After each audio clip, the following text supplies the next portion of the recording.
News this evening. Westmoreland in the spotlight as COVID cases surge. No stopping them. Party promoters continue to operate in violation of health and safety protocols. And Education Ministry announces date for PEP exams.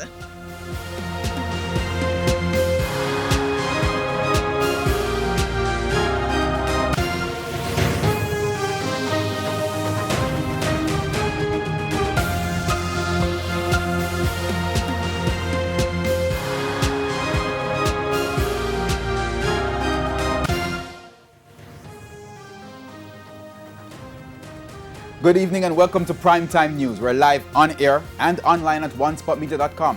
I'm Herman Green. And I'm Janella Precious. Also this evening, the top business stories of the day, sports commentary, E-Prime and weather. But before the break, the feedback question. Our feedback question this evening. What changes, if any, do you believe should be implemented to the Senate? You can share comments online, facebook.com/Television Jamaica and tweet us at Television Jam. Primetime News returns right after this break, so please stay with us.